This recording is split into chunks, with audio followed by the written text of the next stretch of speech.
Père céleste, tu n'es pas simplement notre roi, notre maître, notre créateur.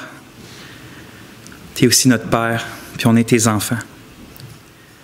Puis on veut venir à toi en tant que tes enfants, dans les bras de notre Père, entendre la voix de notre Père, pour imiter notre Père. Tu dis dans ta parole que tu nous as donné en Jésus tout ce qui contribue à la vie et à la piété, pour qu'on sache vivre, Seigneur, la vie qui réjouit ton cœur, la vie dans laquelle tu prends plaisir.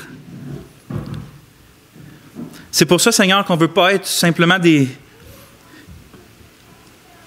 gens qui confessent l'Évangile, mais on va être des gens qui vivent le concret de l'Évangile. On ne veut pas juste être des auditeurs, on va être des gens qui mettent en pratique. On ne veut pas juste être des gens qui connaissent la parole, on veut être des gens qui aiment, qui trouvent leur plaisir dans la loi de l'Éternel et qui la méditent jour et nuit. C'est toi, ô Seigneur, qui peut nous changer. C'est toi-même qui nous sanctifie. C'est toi qui nous rend capable de faire et le vouloir et le faire. Alors, Seigneur, aide-nous à faire le vouloir et le faire parce que nous voulons te suivre, nous voulons marcher ton chemin. Nous voulons aimer comme tu aimes, être juste comme tu es juste, être saint parce que tu es saint. On veut voir Jésus briller en nous, Seigneur. Et on te demande ces choses dans le nom de ton précieux Fils. Amen. On va lire le passage dans lequel on est rendu aujourd'hui, dans 1 Pierre. Et donc Pierre commence comme ça, au verset 13. « C'est pourquoi, ayant raffermi vos pensées, étant sobre, espérez parfaitement dans la grâce qui vous sera révélée à la révélation, qui vous sera apportée à la révélation de Jésus-Christ. Comme des enfants d'obéissance, ne vous conformez pas à vos convoitises d'autrefois, quand vous étiez dans l'ignorance, mais comme celui qui vous a appelé est saint, vous aussi soyez saints dans toute votre conduite, car il est écrit, « Soyez saints, car moi je suis saint. » Et si vous invoquez comme Père celui qui sans partialité juge selon l'œuvre de chacun, conduisez-vous avec crainte pendant le temps de votre séjour sur la terre, sachant que vous avez été rachetés de votre vaine manière, de votre vaine conduite qui vous avait été enseignée par vos pères, non par des choses corruptibles, de l'argent ou de l'or, mais par le sang précieux de Christ, comme d'un agneau sans défaut et sans tache, préconnu avant la fondation du monde, mais manifesté à la fin des temps, pour vous qui, par lui, croyez en Dieu qui l'a ressuscité d'entre les morts et lui a donné la gloire, en sorte que votre foi et votre espérance soient en Dieu. Amen. Comme vous en doutez, aujourd'hui, on continue la merveilleuse la première lettre que Pierre a envoyée aux chrétiens persécutés d'Asie mineure. Puis, dans le fond, dans le dernier message, on avait commencé à approfondir le verset 13, qui est une nouvelle section, on peut dire, dans la lettre que Pierre écrit. Il y a les versets 11 à 12, puis il change de ton. C'est une nouvelle section qui commence au verset 13. Puis, dans le fond, dans cette section-là, Pierre, il commence à exhorter à vivre de manière pratique, de manière concrète, d'appliquer finalement les vérités glorieuses qui sont exposées du verset 1 jusqu'au verset 12. Donc, verset 1 puis 12, je ne vais pas me lasser de vous le dire, c'est super descriptif. C'est Dieu a fait ci, Dieu a fait ça, il vous a donné ci, il vous garde pour ça, vous êtes joyeux en lui. C'est descriptif, il n'y a aucun commandement. Puis là, au verset 13, il commence. Fait que c'est comme, si je pourrais vous le résumer rapidement, je vous l'ai dit la dernière fois, puis je vous le répète, c'est comme si Pierre ferait « parce que vous êtes élus, parce que vous êtes sanctifiés, parce que vous êtes lavés, parce que vous êtes régénérés, parce que vous êtes gardés, parce que vous avez un héritage céleste, parce que Jésus revient vous chercher, parce que vous êtes les récipiendaires de la grâce de Dieu, vous devez maintenant penser de telle manière, puis agir de telle manière. » Encore une fois, c'est la théologie, la doctrine, la vérité qui produit après l'éthique, la pratique, l'obéissance. Parce que, on le voit là, mais l'Esprit, c'est comme si constamment dans les Écritures, il nous enseigne que justement, c'est toujours la grâce avant l'obéissance. C'est toujours la régénération qui se produit avant notre sanctification. Dans le fond, c'est la croix avant la foi, puis c'est toujours l'œuvre de Dieu avant l'œuvre de l'homme. Ça, c'est l'ordre de l'Évangile. C'est l'ordre évangélique, puis d'arriver, puis de juste changer un peu cet ordre-là, c'est d'enlever l'essence de ce qui fait l'Évangile une bonne nouvelle. Parce que l'Évangile, on va se rappeler, ce mois-ci, on va se le rappeler à Noël, ce n'est pas nous qui vont vers Dieu, c'est Emmanuel, Dieu avec nous. C'est Dieu qui fait, c'est Dieu qui fait grâce, c'est Dieu qui produit, et nous, ensuite de ça, on répond à ça.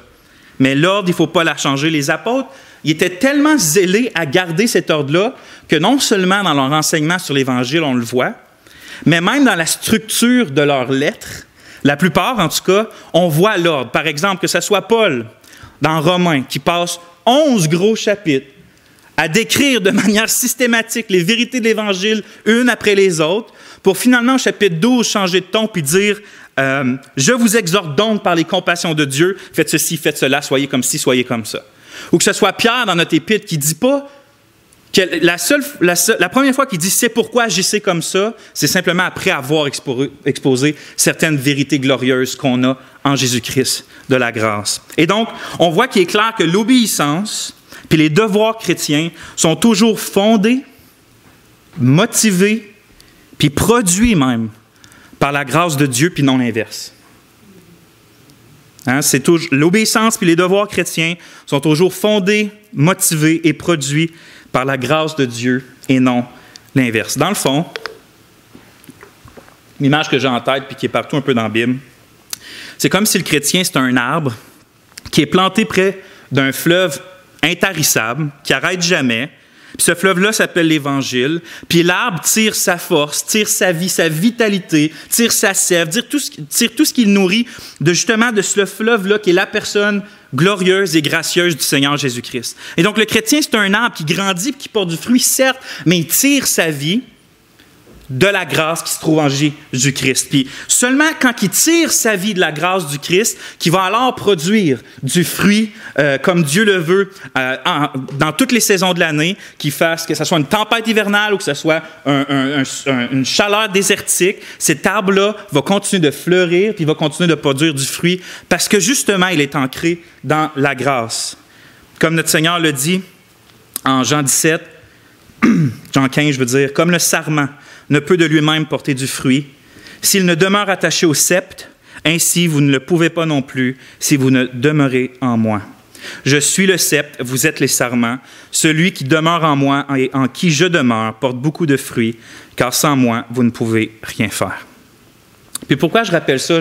J'en ai parlé au début du dernier message, mais je tiens à le redire en début de cette prédication-là parce que il faut comprendre que la grâce, c'est le moteur non seulement de notre foi, puis de notre repentance initiale. Je veux dire, au moment de notre conversion, la foi est non seulement la grâce, c'est pas seulement qu'on se désire, mais c'est aussi ce qui vient nous aider à pouvoir se repentir puis croire. Donc, non seulement qu'on a besoin de la grâce-là, mais la foi, c'est aussi le moteur de tout le reste de notre vie chrétienne qu'on se sanctifie de plus en plus jusqu'à temps d'être glorifié par le retour du Christ. Et donc, c'est important de comprendre ça parce que non seulement aujourd'hui, mais dans les prochains messages, on va constamment parler d'obéissance parce qu'on est rendu là dans la lettre de Pierre. On est rendu dans ce qu'il faut faire. Fait qu'on va parler d'obéissance, on va parler de sanctification, mais si on ne comprend pas que la sanctification est ancrée dans la grâce, on ne pourra jamais dire, comme l'auteur du psaume 119 qu'on a lu tantôt, « Je fais mes délices de tes statuts ». On va dire les commandements de Dieu, c'est pas juste un standard à atteindre, froid, lointain, qui est dur puis qui me condamne. Non, c'est pas ça. C'est plutôt ce que je désire. C'est ce que j'aime du plus profond de mon cœur. Mais ça, c'est simplement possible parce que l'auteur est ancré dans la grâce. C'est quelque chose qu'il désire et non quelque chose qu'il pense qu'il doit accomplir pour avoir la faveur de Dieu. Et finalement, il faut réussir que l'attitude que Paul avait dans les Épîtres, l'apôtre Paul, il faut réussir à avoir la même attitude de lui. Rappelez-vous comment il parle. Il dit, en 1 Corinthiens 15, « Par la grâce de Dieu, je suis ce que je suis. Et sa grâce envers moi n'a pas été vaine. Loin de là, j'ai travaillé plus que tous, en parlant de tous les autres apôtres. Non pas moi toutefois, mais la grâce de Dieu qui est avec moi. » Fait qu'autant que Paul, c'était quelqu'un qui était passionné, qui obéissait, qui mortifiait sa chair, qui mettait en pratique les commandements de Dieu, qui aimait la loi de Dieu, qui évangélisait, qui donnait sa vie quasiment à l'image de Christ en sacrifice pour les églises, pas un sacrifice qui pardonne un péché, mais il se sacrifiait pour le bien commun. Il faisait ça, mais pas pour acquérir la faveur de Dieu. Parce que la faveur de Dieu lui était donnée et qu'elle le motivait puis qu'elle produisait en lui toute cette passion-là. Et donc, en gardant cette vérité-là ancrée dans nos cœurs, puis dans nos pensées, on va être plus en mesure d'aller dans les versets 13, 14, 15, 16, puis le reste de la lettre, justement parce qu'on ne va pas voir ces commandements-là comme quelque chose qui vient nous écraser pour dire « voici, tu n'as pas atteint ». Ça, on va le voir à chaque fois qu'on ne l'a pas atteint. Chaque commandement de Dieu, on va voir qu'on ne les a pas atteints. Mais ce n'est pas ça le but. C'est premièrement de nous montrer, oui, qu'on ne tient pas les standards, mais plutôt de nous montrer ce que notre cœur désire déjà, c'est-à-dire de nous mettre un but visé parce qu'on désire cette sainteté-là. On désire l'amour, on désire la foi, on désire la joie, on désire la douceur, on désire la patience, on désire l'obéissance. C'est ce qu'on va voir aujourd'hui. Et donc, ces commandements-là, finalement, c'est des mots que Dieu met sur les désirs qu'on a déjà dans nos cœurs. Le verset qu'on va exposer aujourd'hui, on va se concentrer sur le verset 14. Il est en gras en arrière de moi. « Comme des enfants d'obéissance, ne vous conformez pas à vos convoitises d'autrefois, quand vous étiez dans l'ignorance. » Donc, le titre aujourd'hui, c'est « Des enfants d'obéissance ». Toujours, je suis très original. Et on va voir que les chrétiens ont été adoptés par Dieu et qu'en tant qu'enfants de Dieu, sont appelés à prendre garde, à ne pas laisser les convoitises qu'il y avait autrefois venir faire obstacle à leur obéissance à Dieu. Et donc, les chrétiens ont été adoptés de Dieu et en tant qu'enfants de Dieu, Dieu les appelle, les commande, les exhorte à faire attention que les convoitises qu'il y avait avant ne viennent pas faire obstacle à leur marche d'obéissance envers le Père. Je vais diviser mon message en 4 points. On va voir, premièrement, les enfants adoptés. Des enfants adoptés. Deuxièmement, on va voir des enfants obéissants. Troisièmement, des enfants qui ne se conforment pas. Et on va finir, Dieu voulant, avec quelques applications. Donc, je vous invite à prier avec moi. Seigneur Dieu, ouvre ta parole pour nous, parce qu'on en a besoin, parce qu'on désire, puis on désire désirer mieux, puis désirer plus. On veut que ta parole soit l'objet de nos méditations, puis on veut goûter à la joie que ça donne de t'obéir, Seigneur. Amen. Et donc, comme vous pouvez le voir, les versets 14 et 15, Pierre va donner des commandements directs pour nous exhorter à la sanctification. Il va dire, ne faites pas ceci, c'est-à-dire de vous conformer pas à vos convoitises, puis après il va dire, mais soyez saints dans toute votre conduite. Ça, c'est 14-15. Fait qu'il donne une exhortation directe, nuancée à être saint, à se sanctifier.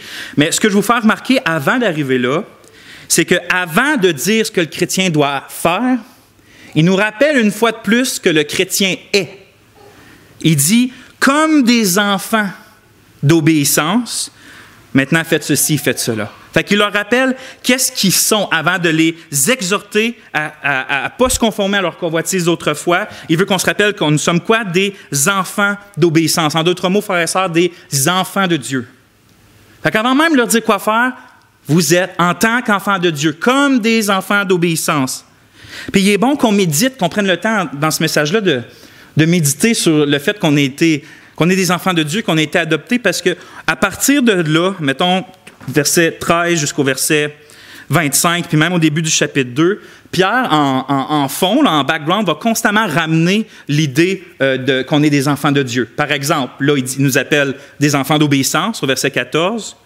Au verset 17, il va dire « Si vous invoquez comme Père », puis même au chapitre 2, verset 2, il va dire « Comme des enfants nouveau-nés, désirez le lait pur de la parole », puis on ne l'a pas en arrière, mais en dedans de 10-15 versets, il va constamment ramener l'idée qu'on est les enfants de Dieu. Et ce que je me rends compte quand je vois ça, c'est que je vois que du moins pour l'apôtre Pierre, il semble avoir un lien direct un lien étroit entre notre adoption puis notre adoption puis notre sanctification. Donc le fait, notre marche chrétienne, la façon qu'on doit se conduire devrait être influencée ou est influencée par le fait qu'on est maintenant enfant de Dieu. Lui, il y a un lien direct entre les deux. Ce que j'ai écrit, c'est que c'est parce qu'on est maintenant enfant de Dieu qu'on doit faire attention à ne pas se conformer aux convoitises qu'on avait autrefois. Ou c'est parce qu'on est maintenant enfant de Dieu qu'on doit marcher puis se sanctifier dans la crainte du Père. C'est ce qui est écrit un petit peu plus loin. Et c'est parce qu'on est adopté dans la famille de Dieu qu'on doit, comme des enfants nouveau-nés, désirer le lait spirituel et pur de la parole. Puis ça, c'est au chapitre 2. Et donc, dans le fond, ce que nous sommes maintenant en Jésus-Christ, ce que nous sommes, pas ce que nous allons être, ce que nous sommes maintenant en Jésus-Christ est absolument crucial pour savoir comment vivre la nouvelle vie de l'Esprit. Il faut savoir ce que nous sommes en Christ pour être en mesure de vivre la vie de l'Esprit. La sanctification, c'est pas, tu sais, frères et sœurs, c'est pas on fait tous nos efforts pour devenir autre chose que ce que nous sommes. C'est pas ça la sanctification dans la Bible. On n'essaye pas de devenir quelque chose qu'on n'est pas. Ça, c'est la religion. Ça, c'est les sectes. La sanctification biblique, c'est tout le contraire. C'est qu'on fait absolument tous nos efforts. Ça, c'est vrai. Mais pour manifester de plus en plus que nous sommes maintenant en Jésus-Christ. Vous voyez la nuance? C'est pas qu'on devient quelque chose qu'on n'est pas, c'est que nous sommes quelque chose en Jésus-Christ et l'Esprit nous aide à de plus en plus à être conforme à ce que nous sommes. Et donc, la vie de Dieu en nous, c'est comme une graine. Tout est compris dans la graine. Le grand chêne là, qui va devenir un grand arbre est tout compris dans la seule petite graine qu'il y a au départ. Et tout est compris là. On n'a rien besoin. Ben, il y a besoin d'eau et tout ça, mais tout son, je ne sais pas si on peut parler d'ADN pour un arbre, mais en tout cas, tout est là au niveau moléculaire et tout ça. À cette heure, il grandit, mais tout est là. La vie de Dieu, au début, tout est là. Nous sommes adoptés, nous sommes sanctifiés, nous sommes régénérés, l'Esprit est en nous. Mais ensuite de ça, nous le mettons de plus en plus en pratique et ça se manifeste de plus en plus dans notre vie. C'est une bonne nuance à se rappeler. Et donc, on est plusieurs choses extraordinaires en Jésus que les apôtres dans le Nouveau Testament vont être zélés à nous manifester. Mais Pierre, ici, lui, se concentre sur une des choses, en tout cas en ce moment, puis c'est le fait qu'on a été adoptés. Nous sommes les enfants d'adoption de l'Éternel Dieu, le Créateur du ciel et de la terre. Ça, c'est une chose que nous sommes, et lui, il dit ça en premier pour nous, avant de nous dire quoi faire. Puis pourquoi, je ne sais pas si vous avez vu ma nuance depuis tantôt, mais je dis tout le temps « enfant d'adoption ». Et pourquoi je rajoute toujours le mot « adoption ». Pourquoi pas juste qu'on est les enfants de Dieu, mais que nous sommes les enfants d'adoption? La raison, c'est assez simple. C'est parce que avant que le Seigneur Jésus-Christ, dans sa grâce et sa puissance, nous transporte du royaume des ténèbres à son admirable lumière, la réalité, c'est que nous n'étions pas les enfants de Dieu. En quelque sorte, oui, on était ses créatures. Je veux dire, ça, c'est sûr. Mais des fois, j'ai l'impression qu'à force de dire qu'on est des enfants de Dieu, parce qu'on fait bien de le dire, là, on fait vraiment bien de le dire, mais à cause de notre cœur pécheur, souvent, à force de dire des vérités sublimes, on n'est plus impressionné devant comme qu'on devrait l'être. On n'est plus époustouflé devant les réalités qu'on confesse toujours. Ça, des fois, il faut prendre des pauses et demander à Dieu de nous remontrer les beautés de ce que nous confessons. Et quand on dit qu'on est enfant de Dieu, c'est pas une banalité de pouvoir dire ça. On n'était pas enfants de Dieu, puis maintenant on peut dire qu'on est les enfants de Dieu. Ça vient des énormes privilèges qui devraient constamment remplir nos cœurs de joie et d'admiration devant ce que Dieu fait en nous. Et donc, on ne devrait pas juste être comme, ben oui, je suis un enfant de Dieu. Non, tu devrais être la bouche à terre à chaque fois que tu peux dire, quoi, je suis enfant de Dieu, d'ennemi que j'étais. Parce que lorsque nos pères naturels nous engendrent et que nos mères naturelles nous enfantent, là, dans le fond, quand on vient au monde, on n'est pas naturellement les enfants de Dieu. La Bible ne nous écrit pas comme ça.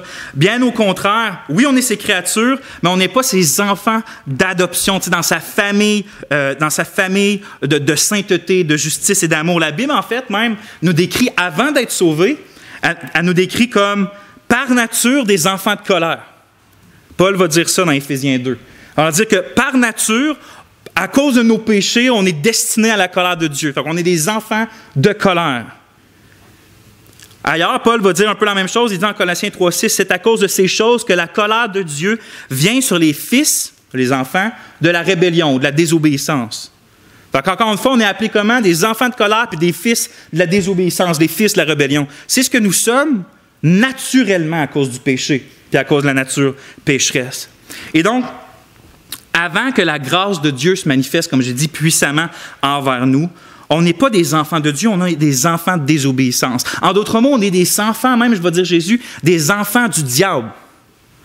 Dans Jean 8, 44, ça dit « Vous avez pour père le diable, Et vous voulez accomplir les désirs de votre père. Ce n'est pas littéralement que le diable les a enfantés, mais il est en train de dire que les enfants imitent leur père. Puis si vous imitez le père qui est meurtrier, si vous êtes meurtrier, vous êtes comme votre père qui est meurtrier, c'est-à-dire Satan. Mais tu sais, de se faire rappeler, de se rappeler, frères et sœurs, que nous étions des enfants de désobéissance, des enfants des enfants de colère, des enfants de Satan. C'est le tag, c'est ce qui devrait être écrit dans notre front avant de connaître Christ. Il y a donc juste 2 catégories familiales dans le monde. Il y a 2 familles spirituelles. La famille du monde, puis il y a la famille de Dieu. Il y a les enfants du monde, il y a les enfants de Dieu. Il y a les enfants de lumière, puis il y a les enfants des ténèbres. Il n'existe pas de catégorie moyenne entre les 2. C'est t'es dans une ou t'es dans l'autre. Et donc, dans quelle famille, toi, tu te trouves ce matin? Parce que comme on l'a vu, par nature, tu es un enfant du diable pour qui le feu éternel est réservé. Mais par la grâce, tu peux devenir un enfant de Dieu pour qui l'héritage est gardé, l'héritage céleste. Parce que Dieu, dans son amour, a pourvu un moyen afin que les enfants de désobéissance, les enfants de rébellion deviennent des enfants de rédemption. Puis ce que pourvu, c'est que Dieu, justement, c'est écrit dans Jean chapitre 1, verset 12-13, « Mais à tous ceux qui l'ont reçu, en parlant du Christ Jésus, mais à tous ceux qui l'ont reçu, ceux qui croient en son nom, il a donné le pouvoir de devenir enfants de Dieu, lesquels sont nés non du sang, c'est-à-dire du sang, ni de la volonté de la chair, c'est-à-dire la volonté humaine, ni de la volonté de la chair, c'est les désirs de la chair, ni de la volonté de l'homme, mais sont nés de qui? Mais de Dieu. » Et donc, Christ a donné le pouvoir de devenir enfant de Dieu, le droit de devenir enfant de Dieu quand on est de Dieu, Dieu nous donne une naissance spirituelle. Et donc, le Fils qui est éternellement engendré par le Père, l'unique Fils naturel du Père. Nous, on est des enfants d'adoption, mais le Fils, c'est l'unique Fils naturel dans le sens, c'est pas naturel comme ça, mais il y a un seul Fils unique qui vient de sa nature même, que la même nature divine, c'est le Fils, c'est Christ. Bien, lui est venu dans la personne de Jésus-Christ offrir, en fait, il est venu vivre, il est venu mourir, il est venu ressusciter, il est venu retourner près de son Père pour que justement les ennemis de Dieu puissent être remplacés en ses frères et donc les enfants de Dieu. Christ est venu prendre une nature comme la nôtre, c'est-à-dire humaine, pour avoir la même nature que ses frères, pour pouvoir aller où ils sont dans le trou, puis les relever pour les emmener avec lui où ils étaient dans la gloire qui était avant que le monde soit. Et donc, c'est comme ça qu'on peut devenir enfant de Dieu. C'est à cause de ce que Christ a fait, à cause de sa descente sur la terre, à cause de sa descente dans la mort, et à cause de sa résurrection d'entre les morts et de son ascension de nouveau auprès du Père. Et il nous amène avec lui. Il nous amène pas comme juste, tu sais, vous savez, j'ai amené des poubelles, Seigneur, dans ton royaume. C'est pas comme ça qu'il nous amène. Il nous amène en tant que fils et filles du Dieu très haut. Il dit, je n'aurai pas honte de les appeler frères. Il parle de nous. Christ, dans sa nature humaine, est notre grand frère. Sauf que ce n'est pas automatique. Tu dois, on l'a lu dans Jean, le recevoir par la foi.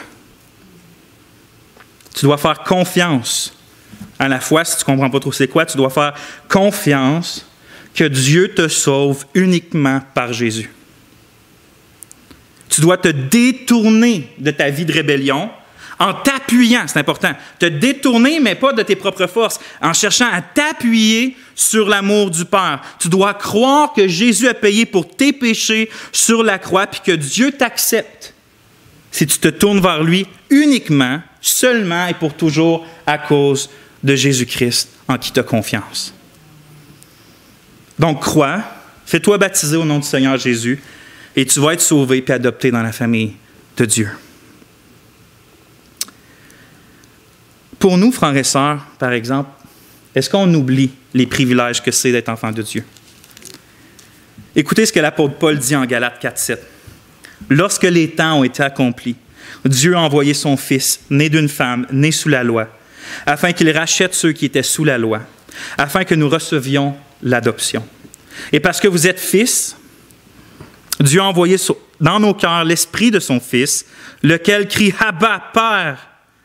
Ainsi, tu n'es plus esclave, mais fils. Et si tu es fils, tu es aussi héritier par la grâce de Dieu. Et donc là-dedans, il y aurait 3 sermons complets, mais il y Il y a 4 sermons, on va dire. Parce qu'il y a au moins 4... Il y en a au moins 4 bénédictions glorieuses, le fait d'être adopté par Dieu. La première, c'est qu'on n'est plus sous la condamnation de la loi. Et donc, il n'y a plus aucune condamnation pour ceux qui sont en Christ. 2, on n'est plus esclave du péché. 3, on est maintenant héritier de la grâce. C'est quelque chose, ça, héritier de la grâce. Et 4, c'est dit qu'on a l'esprit de Jésus lui-même, l'esprit du Fils qui vient et qui fait qu'on peut crier « Abba, Père ». Et donc, Abba Père, c'est en araméen, puis en grec, il y a autant une connotation de respect pour l'autorité, le Père, avec une connotation d'affection. Et donc maintenant, on peut lever les yeux vers un Dieu qui est pourtant 3 fois saint et quand même crier de toutes nos forces avec affection, Abba Père. En d'autres mots, là, notre relation avec Dieu à cause de notre adoption, on n'a plus juste une relation créateur-créature. On n'a pas juste une relation maître, serviteur, roi, puis sujet.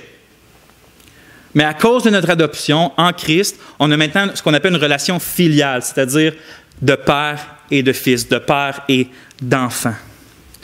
C'est pour ça que je terminerai ce point-là en disant qu'on peut se réjouir, comme l'apôtre Jean qui, dans sa vieillesse, lui, il n'avait pas pris ça pour acquis, mais l'apôtre Jean écrit en 1 Jean 3,1 « Voyez quel amour le Père nous a témoigné pour que nous soyons appelés enfants de Dieu. » Et donc, le titre « Enfant de Dieu », quand Jean méditait là-dessus, puis qu'il écrivait, il pensait à ce nom-là, ce titre-là d'enfant de Dieu, puis il disait « Juste par ce titre-là, voyez quel amour le Père nous a aimés pour qu'il veuille nous faire ses enfants. »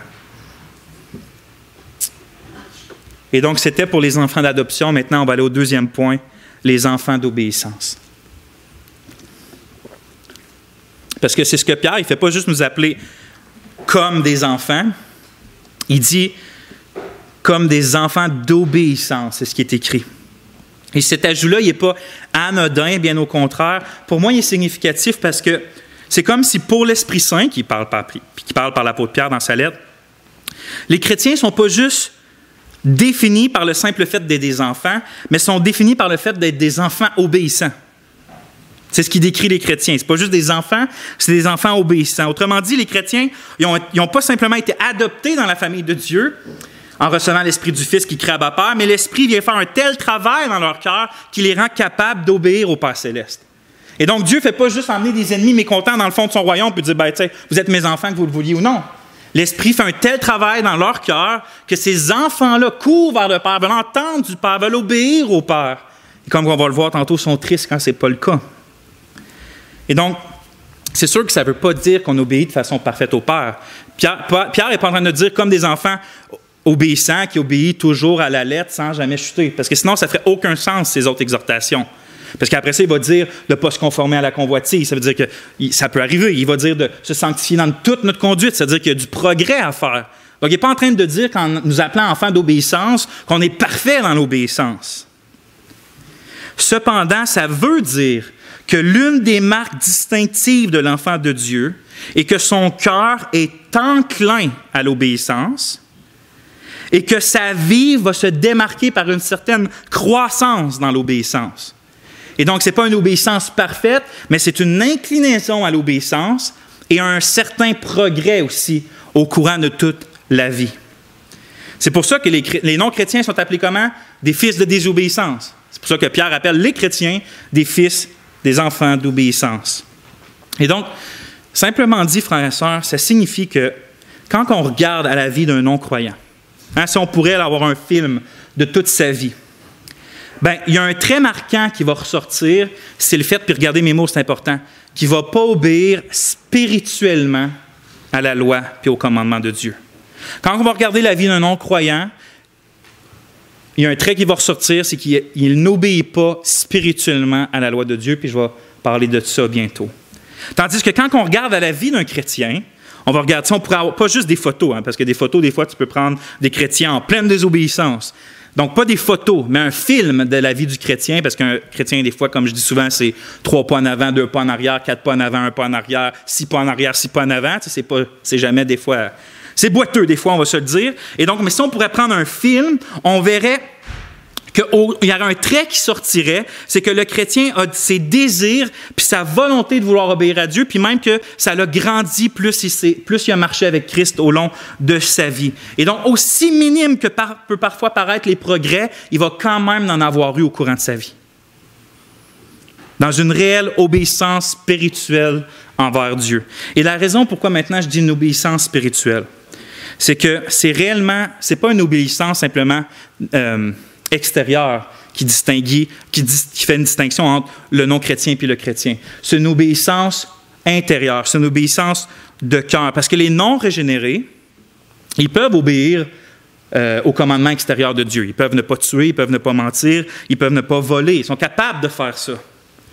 Mais aucun qui n'a pas été régénéré ne peut obéir de cœur, c'est-à-dire par l'Esprit de Dieu, qui ne va pas simplement t'aider à obéir, mais qui va t'aider à le faire avec amour puis avec foi dans la personne de Dieu. Et donc, la vraie piété, c'est ça la différence entre l'obéissance extérieure à la loi puis la piété. C'est que la piété, qui est l'obéissance chrétienne, est motivée par l'amour, la foi puis la gloire de Dieu. Puis ça, un non-chrétien qui n'a pas l'Esprit de Dieu en lui ne peut juste pas faire ça. Il va obéir extérieurement, mais il va avoir d'autres motivations. Ce ne sera pas la foi, l'amour et l'espérance, par exemple. Regardez, c'est écrit dans Romains 8,7 que l'affection de la chair est inimitié contre Dieu, c'est-à-dire en guerre contre Dieu, parce qu'elle ne se soumet pas à la loi de Dieu et elle ne le peut même pas. C'est pour ça que Paul va dire un peu plus tôt dans Romains 6,17 « Mais grâce soit rendue à Dieu de ce que, après avoir été esclaves du péché, vous avez obéi de cœur à la règle de doctrine dans laquelle vous avez été instruits. » Il dit « Mais grâce soit rendue à Dieu. » Pourquoi il rend grâce à Dieu? C'est parce que l'obéissance du cœur, que Paul vient de nommer, l'obéissance du cœur des chrétiens, elle est une obéissance de cœur seulement parce que l'Esprit de Dieu a agi dans ce cœur-là.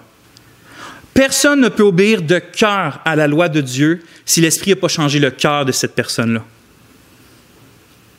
Regardez, j'ai écrit, c'est là la véritable obéissance dans laquelle Dieu prend plaisir, une obéissance produite par l'Esprit de Dieu. C'est pour ça que la sanctification est constamment décrite comme le fait de marcher par l'Esprit, Galates 5,16, de vivre par l'Esprit, Romains 8,9, puis de faire mourir les actions du corps par l'Esprit, puis les beaux fruits qu'on veut tout atteindre, c'est quoi? C'est le fruit de l'Esprit.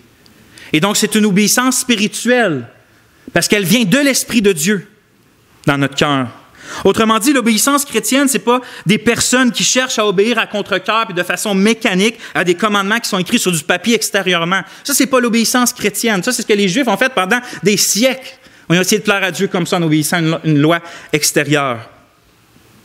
Mais l'obéissance chrétienne, c'est des personnes dans les cœurs desquelles l'Esprit de Dieu a lui-même inscrit la loi. Donc, c'est plus juste une loi extérieure, mais c'est une loi qui est écrite en dedans, de sorte que nos pensées, nos affections, notre volonté sont naturellement, pour ne pas dire spirituellement, mais sont naturellement maintenant inclinées vers l'obéissance. Et ça, c'était une promesse que Dieu avait faite dans l'Ancien Testament concernant la nouvelle alliance qui s'en venait. La différence, c'est que les Juifs avaient, oui, une loi, une belle loi en avant d'eux. La loi était bonne. Elle montrait la justice de Dieu, la sainteté de Dieu, la bonté de Dieu. Mais elle était à l'extérieur d'eux. Et donc, ils essayaient de l'obéir sans jamais y parvenir. Et Dieu dit dans la Nouvelle Alliance, dans Jérémie 31,3, « Après ces jours-là, dit l'Éternel, je mettrai ma loi au-dedans d'eux et je l'écrirai dans leur cœur. » Et par Ézéchiel, il dit, « Je vous donnerai un cœur nouveau et je mettrai en vous un esprit nouveau. J'ôterai de votre corps le cœur de pierre et je vous donnerai un cœur de chair. » Regardez bien, « Je mettrai mon esprit en vous et je ferai en sorte que vous suiviez mes ordonnances et que vous observiez et pratiquiez mes lois. » Et donc, les chrétiens sont les enfants de Dieu.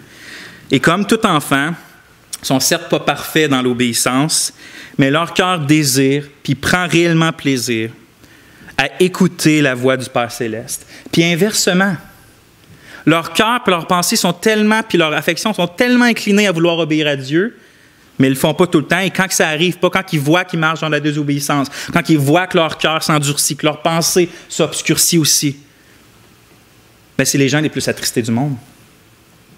Parce qu'ils aiment la loi de Dieu. Puis ils aiment l'obéissance, puis ils prennent plaisir dans l'obéissance. Parce que la loi fait maintenant... Tu sais, le cœur, pour les Juifs, c'est le centre de contrôle. C'est notre vrai nous, c'est notre dedans le plus profond. Puis Dieu, il dit que c'est dans ça qu'il va écrire sa loi. Donc, la loi de Dieu, l'obéissance fait partie intrinsèquement, quasiment de notre ADN spirituel maintenant. Encore une fois, ça ne veut pas dire qu'on est parfait, mais ça veut dire qu'on veut l'être, par exemple. C'est pour ça que l'apôtre Pierre appelle à ses lecteurs qu'ils sont des enfants d'obéissance, comme ça, c'est une motivation à persévérer dans la sanctification. Il dit, ce que vous êtes des enfants d'obéissance. Et donc, comme des enfants d'obéissance, faites ceci ou ça. Il n'est pas en train d'exhorter des gens qui ne connaissent pas Dieu à marcher dans l'obéissance. C'est pas ça qu'il est en train de faire. Il n'est pas en train non plus d'exhorter des hypocrites qui n'aiment pas vraiment la loi de Dieu, puis leur dit, mais de toute façon, même si vous ne l'aimez pas marcher dans la sainteté, il n'est pas en train de faire ça non plus. Au contraire, il encourage ceux et celles qui ont déjà obéi de cœur à la voix du berger qui les a appelés à venir à lui au début, au moment de leur conversion. Le bon berger les a appelés ses brebis ont connu sa voix et sont venus. Donc, ils ont obéi. C'est pour ça qu'on parle de l'obéissance de la foi. La foi, c'est quelque part une obéissance, parce qu'on entend la voix du Christ, on lui obéit quand il dit de croire. Et donc, Pierre parle à eux qui ont déjà cru par obéissance foi, mais qui désirent encore grandir dans cette obéissance-là parce que plus ils sont proches de Dieu, plus ils désirent de Dieu et plus ils désirent marcher avec Dieu. Et donc ça, c'était pour des enfants d'obéissance, deuxième point. Le troisième, des enfants qui ne se conforment pas. Parce qu'après avoir appelé ses lecteurs qui sont des enfants d'obéissance, rappeler ses lecteurs qui sont des enfants d'obéissance, Pierre les exhorte maintenant directement à deux choses. Au verset 14, on voit qu'il les appelle à ne pas se conformer à leurs anciennes convoitises. Et verset 15, qu'on va voir dans le prochain message, qui les appelle à être saints dans toute leur conduite. Puis ces deux choses-là, en réalité, c'est comme les deux faces d'un même sou. Ce n'est pas deux choses complètement différentes. En fait, c'est les deux éléments cruciaux de la sanctification que les chrétiens font du moment de leur conversion jusqu'à leur mort. C'est les deux faces d'un même sou parce que en fait, c'est ce que les puritains appelaient, ou les gens du passé appelaient, la mortification puis la vivification. La mortification, c'est de mettre à mort notre péché. Ça, c'est une facette de la sanctification. Mais ce n'est pas juste ça, la sanctification. C'est aussi de faire tout ce qui est en notre possible pour mettre en action la nouvelle vie de l'Esprit en nous. C'est de mettre en action la nouvelle vie, tout comme mettre à mort, de plus en plus à mort l'ancienne vie. La mortification puis la vivification.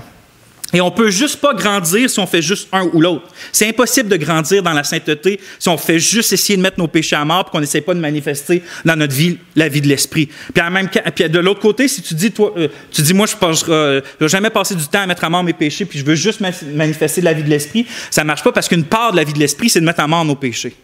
Les deux vont ensemble. Et dans le fond, c'est comme un beau jardin que tu dois à la fois planter puis arroser les bons fruits puis les légumes que tu as, mais en même temps arracher les mauvaises herbes. Un jardin, c'est les deux. Si tu t'occupes de tes bons fruits puis tu t'occupes jamais d'arracher les mauvaises herbes ou d'acheter des produits ou d'autres affaires pour que pas que les bébites ou les taupes viennent, tu auras beau te concentrer comme tu veux sur les fruits puis les légumes, ils vont se faire manger, ils vont se faire étouffer ou peu importe. C'est les deux ensemble, planter puis arracher. Et donc, le chrétien doit crucifier la chair avec ses désirs, mais en même temps marcher par l'Esprit. Ces deux choses-là vont un avec l'autre. C'est pour ça que Pierre dit positivement de « soyez saints dans toute votre conduite », ça c'est la vivification, mais avant ça, il dit plus négativement de ne pas se conformer à nos convoitises d'autrefois quand nous étions dans l'ignorance. Et c'est là-dessus qu'on va se concentrer pour le reste du message. On va passer tout un message complet sur « soyez saints dans toute votre conduite ». En disant qu'il ne faut pas se conformer, Pierre utilise un mot qui apparaît, il est utilisé juste à une autre place, puis c'est Romains 12, 2, où que Paul va dire de ne pas se conformer au siècle présent. C'est la seule autre place que le mot est utilisé dans le Nouveau Testament et dans notre passage. Puis l'idée derrière le mot, c'est de modeler quelque chose. C'est d'être façonné, c'est à l'image de quelque chose. Donc c'est quelque chose sur lequel on prend modèle pour être formé. C'est un peu comme un artiste qui fait une sculpture. Donc, il y a un gros morceau de roche ou peu importe quoi, quel matériau, puis il prend un humain vivant, puis il va modeler sa structure, sa statue, il va la façonner à l'image de la personne. Ce que l'apôtre Pierre écrit, c'est donc que les enfants de Dieu ne doivent pas laisser leurs pensées, leurs affections puis leur volonté à être modelées, à être façonnées par les convoitises qu'on avait autrefois avant de connaître Dieu. C'est comme s'il disait, ne laissez pas votre caractère être modelé par les désirs de vos jours d'ignorance. C'est un peu ma version du verset. Ne laissez pas votre caractère être modelé par les désirs de vos jours d'ignorance. Ainsi, même lorsqu'on est... La première chose, quand je lis ça, moi, qui me fait méditer, c'est que même si on est justifié, même si on est pardonné, adopté, régénéré, il réside encore en nous des mauvais puis puissants désirs. Le mot convoitise, c'est le mot désir, mais avec une dose d'intensité. Il peut être autant positif que négatif, mais ici, il est négatif. Donc, convoitise, il reste ça en nous. Même après la régénération, même après la justification, même après l'adoption. Donc, autant qu'avant qu'on connaisse Dieu en vérité puis en esprit, qu'après, il y a beaucoup qui change. Mais il y a des choses qui restent. Et l'une des choses qui reste, c'est à quelque part, les mauvais désirs qu'on avait peuvent toujours être là. Puis je m'explique. Ça veut dire que l'Esprit de Dieu, quand il vient nous transformer, oui, il nous libère de l'esclavage du péché. De sorte que on n'est plus sous l'obligation dominatrice d'assouvir nos convoitises. Avant de connaître Christ, là, on est esclave de nos passions. Après qu'on connaisse Christ, Christ met à mort notre chair, et donc on n'est plus esclave de nos passions. Mais ce qu'on voit, c'est qu'il n'enlève quand même pas tous les mauvais désirs de notre chair pécheresse. Dieu change notre cœur, c'est-à-dire notre centre de contrôle, mais il n'enlève pas ce que Paul appelle notre chair. Donc, il change notre cœur, mais il n'enlève pas encore ce que Paul appelle notre chair. Elle va être enlevée un jour à la glorification. On va être enfin libéré de la présence puis de la tentation du péché. Mais pour l'instant, on a encore à vivre avec la chair. Puis ça, c'est l'une des vérités, en tout cas à mon sens. C'est puis je vais expliquer mon mot, c'est un des paradoxes les plus difficiles de la vie chrétienne. Un paradoxe, c'est des idées mises ensemble qui sont contradictoires. C'est des idées contradictoires. Par exemple, la vie chrétienne est remplie de paradoxes. Parce qu'on a la vie éternelle, mais on doit quand même mourir. Vous comprenez? C'est un paradoxe. C'est écrit que le fardeau du Seigneur Jésus, il est doux et léger, mais en même temps, à Matthieu 7,14, c'est dit, mais étroite est la porte, resserrée le chemin qui mène à la vie.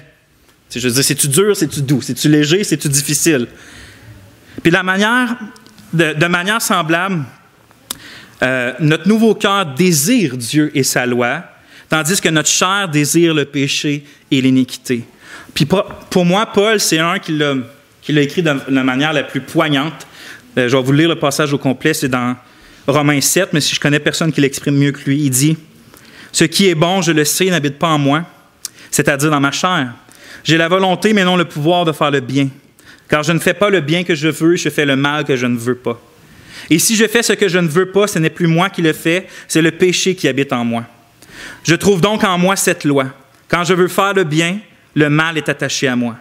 Car je prends plaisir à la loi de Dieu selon l'homme intérieur, mais je vois dans mes membres une autre loi qui lutte contre la loi de mon entendement et qui me rend captif de la loi du péché qui est dans mes membres. Misérable que je suis, qui me délivrera de ce corps de mort? Grâce soit rendue à Dieu par notre Seigneur Jésus-Christ. Ainsi donc, moi-même, je suis par l'entendement esclave de la loi de Dieu et je suis par la chair esclave de la loi du péché. Il faut comprendre que ce que Paul est en train de faire, ce n'est pas en train de dire que le chrétien a une double personnalité. Que comme s'il y aurait deux âmes, une âme qui déteste Dieu puis une âme qui aime Dieu. Ce n'est pas ça l'image biblique. En fait, le chrétien a une seule âme, il est une seule et même personne, et Dieu a changé cette personne-là. Et donc, c'est une nouvelle homme, une nouvelle femme qui aime réellement de son cœur Dieu et sa loi. Mais en même temps, il cohabite avec une partie qui n'est plus vraiment lui, mais c'est le reste de sa nature pécheresse que Christ a mis à mort. En fait, cette nature-là pécheresse, on dit qu'elle est morte, mais pourquoi elle fait encore de l'effet? C'est un peu comme un mort vivant, que Christ a vraiment anéanti par la croix, il a tué notre chair, a été crucifié avec lui à la croix, mais c'est un peu comme un mort vivant, ça veut dire que sans trop d'âme, cette chair-là se lève et essaie encore de nous contaminer en nous mordant et en nous attaquant. Et donc, la chair chrétienne, c'est comme un résidu à moitié mort ou complètement mort, mais qui bouge encore un peu en dedans de nous, mais ce n'est pas nous. C'est le péché qui est encore en nous. C'est pour ça qu'on n'a pas deux âmes, deux personnalités. On a un seul nouvel homme qui aime Dieu, qui désire Dieu, mais qui doit se battre contre une partie de lui qu'il aimerait mieux pas avoir. Et donc, on ne doit pas, frères et sœurs, nous laisser modeler, influencer puis définir par ces vieux désirs-là qu'on avait autrefois. Car il nous suffit, dit Pierre au chapitre 4:3, d'avoir accompli dans le temps passé la volonté des gens des nations, alors que nous marchions dans la débauche, les convoitises, l'ivrognerie, les orgies, les beuveries et les idolâtries criminelles. Et ça, frères, c'est ce que nous étions, frères et sœurs. On était ces choses-là, mais ce n'est pas ce que nous sommes présentement. On est des enfants de Dieu, puis notre nouveau cœur ne peut que trouver sa joie dans la sainteté. On n'a pas deux cœurs, on a un seul cœur qui ne peut que trouver sa joie dans la sainteté, et on veut être saint, et donc parce qu'on veut être saint, on doit se garder contre les convoitises qui nous animaient avant. Qui avant, ces convoitises-là faisaient partie de notre cœur. Maintenant, elles ne font plus partie de notre cœur, mais elles sont encore quelque part là, puis elles peuvent, si on ne fait pas attention, encore nous influencer. Si on ne fait pas attention à ça, on va tomber dans le même danger que Pierre avertit ses lecteurs dans sa deuxième lettre, pas celle-là, mais dans la deuxième. Il dit qu'ils ont oublié la purification de nos anciens péchés. Ils ont oublié la purification de leurs anciens péchés. Et donc, ce n'est pas parce que des fois, Christ nous sauve de manière... Bien, Christ nous sauve toujours de manière miraculeuse, mais tu sais, des fois, il t'enlève là, des péchés et des tentations de manière extraordinaire. Tu fais comme, j'ai été débarrassé tout de suite de ça. Mais prends garde si tu te crois debout. Parce qu'à la seconde que tu te crois debout, ces péchés-là ces tentations-là peuvent ressurgir, te réinfluencer et te rééloigner de l'amour de ton Père, en quelque sorte dans la communion. Pas l'union, mais la communion. La croissance dans l'obéissance, frères et sœurs, c'est un combat quotidien dans lequel on doit prendre une part active. Ce n'est pas passif. On ne reste pas assis sur nos fesses à attendre que quelque chose se passe. On est actif dans la sanctification. Puis Pierre dit plus loin de s'abstenir des convoitises charnelles qui font la guerre à l'âme. Les convoitises qui font la guerre à l'âme. Et donc, nos anciens désirs veulent venir anéantir les nouveaux désirs que l'Esprit met dans nos cœurs. Ils sont en guerre, les deux. Il y a une inimitié entre les deux. Ils ne s'entendent pas bien, les deux. Et donc, qu'est-ce qu'on doit faire pour contrer ces désirs-là? Bien, on doit se battre contre les désirs qui viennent naturellement de notre chair. Puis on doit faire tout ce qui est en notre pouvoir de donner aucune opportunité à ces désirs-là pour qu'ils soient animés, pour qu'ils soient nourris en quelque sorte. Puis Paul l'exprime bien en Romains 13,14, il dit « N'ayez pas soin de la chair pour satisfaire les convoitises. N'ayez pas soin de la chair. » Et donc, l'un de nos grands problèmes, puis je m'inclus fortement là-dedans, c'est qu'on est stupide. Puis pourquoi je dis ça? C'est que on est stupide, oui. On est très stupide. Puis regarde bien, tu vas comprendre pourquoi, puis tu vas être d'accord avec moi. La raison, c'est que bien souvent, on ressemble à des personnes qui vont nourrir jour après jour un loup sauvage, puis qui après ça se plaint la journée que le loup se revire puis les attaque. Ce que je veux dire par là, c'est que de la même manière, on ne fait pas attention, exemple, aux livres qu'on lit, aux discussions qu'on a, aux émissions qu'on écoute, aux gens avec qui on se tient, aux endroits qu'on fréquente. Puis après ça, on se plaint que les tentations sont de plus en plus fortes puis qu'on tombe souvent.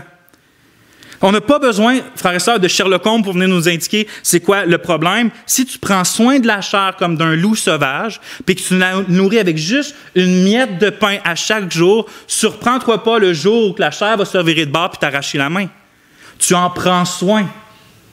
C'est peut-être pas fort, peut-être que tu lui donnes pas des gros steaks à manger, mais tu la nourris, tu la maintiens en vie au lieu de faire sûr qu'elle ne peut pas t'attaquer puis de mettre ton pied sur sa gorge. Vous comprenez? Il faut avoir une certaine violence envers nos tentations, ne pas laisser la moindre occasion de se manifester dans notre vie. Et donc, l'un des éléments les plus cruciaux du combat des désirs, des désirs de l'esprit contre les désirs de la chair, c'est de faire tout en notre pouvoir afin de donner aucune occasion à la chair de prendre vie puis de retrouver de la force. Et au contraire, c'est d'utiliser tous les moyens de grâce que Dieu nous donne, comme la communion des saints avec l'Église, la lecture de la parole, la prière, que ce soit la méditation, que ce soit les prédications, le chant, que ce soit tous les moyens que Dieu donne, de prendre ça pour justement stimuler puis assouvir les désirs de l'esprit. Donc, de la chair qui met des désirs puis il dit « fais ci, fais ça » puis que ta chair veut que tu les assouvisses. De l'autre bord, tu as l'esprit qui te donne des désirs aussi. Et plus tu vas mettre un contexte dans lequel les désirs de l'esprit vont germer, pousser et être satisfaits, de moins en moins fort, tu vas attendre les désirs de la chair. Et le contraire, moins tu fais attention, plus tu donnes les graines aux désirs de la chair, de plus en plus il va être vigoureux, plus fort, fréquent, et de moins en moins tu vas attendre les désirs de l'esprit dans ta vie. Je vais finir avec quelques applications parce que le temps avance. Je vais en lire 2. Je vais vous en dire 2. La première application, c'est qu'il faut que vous vous considérez comme des enfants d'obéissance. Puis je m'explique. Paul dit dans Romains 6, il dit, après avoir parlé du péché, de la chair, puis du combat, de la justice, puis tout ça, il dit « Ainsi vous-même, regardez-vous comme morts au péché et comme vivants pour Dieu en Jésus-Christ. » Fait qu'il dit « Regardez-vous comme ça, parce que c'est ce que vous êtes. » Et donc, moi, ce que je dis, c'est la même chose par rapport à Pierre. Considérez-vous comme des enfants d'obéissance. Et ça, même lorsque c'est dur, l'obéissance dans votre vie. Parce que si vous êtes réellement régénéré, même lorsque vous avez des très mauvaises passes, ça ne change pas le statut d'enfant de Dieu que vous avez. Et vous ne devez pas oublier que vous êtes des enfants que Dieu a adoptés et qui vous donne la capacité d'obéir et qui va vous donner la capacité de mettre à mort vos péchés. Parce que si je peux prendre un exemple, l'autre fois, je parlais avec un frère, puis ce frère-là, avant de se convertir, il n'a jamais pratiqué, mais il avait des fortes tendances, désir homosexuel. Et au moment de sa conversion, ça partit un bout, puis c'est revenu par après. Il n'a jamais pratiqué, mais c'était des convoitises. Et ce frère-là, souvent, il dit, il peut être mélangé dans ses pensées, puis dire, est-ce que je suis encore comme ça? À cause que j'ai les tentations qui viennent avec ça. Mais la réponse, c'est non, tu n'es pas homosexuel. Tu es chrétien, tu es un enfant d'obéissance, et c'est pas parce que tu as des désirs de l'ancienne vie qui viennent encore t'attaquer que ça fait de toi ce que tu étais. Tu n'es plus ça, tu es maintenant autre chose, tu es une nouvelle créature, et c'est comme ça qu'il faut que tu te considères. Les tentations peuvent venir. On est tous tentés de plusieurs manières. Là, j'ai donné un exemple particulier, mais c'est de bien des choses, mais c'est pas la tentation qui nous définit. C'est la vérité en Christ qui nous définit. Et donc, c'est important de se voir comme nous le sommes réellement et de ne pas écouter les mensonges de Satan qui vont dire « Ah, tu es tenté par ça, c'est-à-dire que tu es encore ça, ou tu es tombé dans ça, ça veut dire que tu es comme ça. » Vous comprenez? Il y a une manière que dans nos pensées, il faut se voir réellement comme qu'on est. Ainsi, vous-même, regardez-vous comme morts au péché et comme vivants pour Dieu en Jésus-Christ. La deuxième application, c'est qu'il faut voir le lien qui existe entre l'obéissance et la connaissance. Où je vois ça dans notre texte, c'est que Pierre, il dit qu'on est maintenant des enfants d'obéissance, puis il dit de ne pas se conformer à nos convoitises qu'on avait quand on était dans l'ignorance. Fait que c'est comme si ignorance, c'est dans la même catégorie que enfant de désobéissance, et que enfant d'obéissance, c'est-à-dire c'est dans la même catégorie de connaissance. Et pourquoi je dis ça, c'est que nous grandirons jamais. Comment qu'on a grandi la première fois? C'est quand on a connu Dieu par Jésus-Christ. On a connu la vérité. Ça a été la première, on a connu Dieu. Et c'est en connaissant Dieu qu'on grandit, et c'est en connaissant de mieux en mieux Dieu et sa loi qu'on va aussi grandir. On ne peut pas mettre en pratique ce qu'on ne sait pas. Et de connaître Dieu, sa nature, surtout Dieu, son Fils, le Saint-Esprit, de les connaître intellectuellement, mais aussi, surtout intimement, en expérience, on va grandir aussi dans ce que Dieu veut qu'on soit. On va avoir de plus en plus de force pour marcher de la manière que Dieu veut qu'on marche.